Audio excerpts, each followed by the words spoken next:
nowadays you have a book called by Dunn. I forget his first name. You know, D-U-N-N. You know, Dunn. He wrote a book called The Giza Power Plant. You know, if I can think of his name, I'll think of his whole name. You have another book called 39,000 BC. Balakowski. He got named something like that. You know, he has another book called Pre-Dynastic Egypt. Anyway, Giza Power Plant. Pyramid Energy. The Philosophy of God, the Science of Man by Kellogg and Hardy. Now when I say brothers and sisters, I mean all the human families of the earth.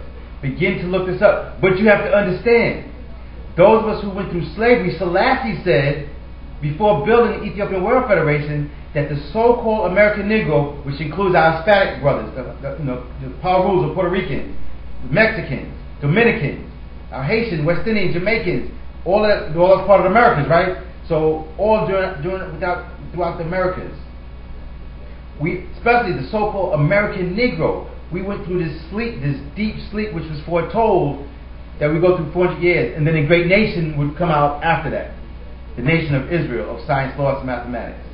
This is the nation that comes out of that.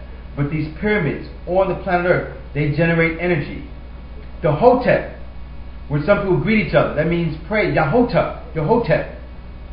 You know, let me draw that for you real quick. The Hotep. This is actually, I'm Hotep. I'm Hotep. This really says the nation, am in Hebrew means nation, Hotep. What is a Hotep? A Hotep is a crystalline structure that's actually a circle like this with a thing in the middle. Almost look like a helium. But what they would do is they put the obelisk on top. High science, brothers and sisters. It was a communication station. Machu Picchu, in a book called Vision, said that a high-tech scientist, high-tech civilization would basically keep one thing that would not, because the largest structures that are made are hydroelectric plants. So when we fell asleep, now when I mentioned my African brothers, they don't know how to build pyramids. They were colonialized.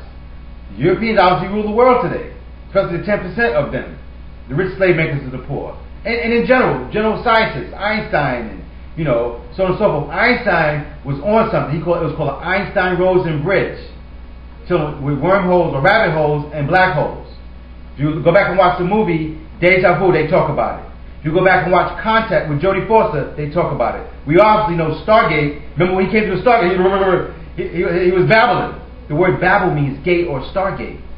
So the reason, remember in Stargate, they had to shut it down because we knew a time was going to come we wouldn't understand the science. That's why today America's going out of their way to make sure everybody don't have nuclear energy, because everybody don't know what to do with it. If you're not going to use it to power your homes and stuff like that. You had a man named Nikola Tesla who said he used the pyramids with an aquifer underneath to generate electrical energy. He made one in Long Island, and J.P. Morgan basically was going to fund him, but they found out that you'd have free energy, which is what he designed based on the science technology.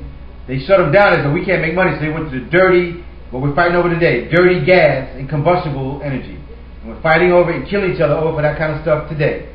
But back then we used the 12 gems. Think about a crystal is put inside your watch. A crystal is put inside computers.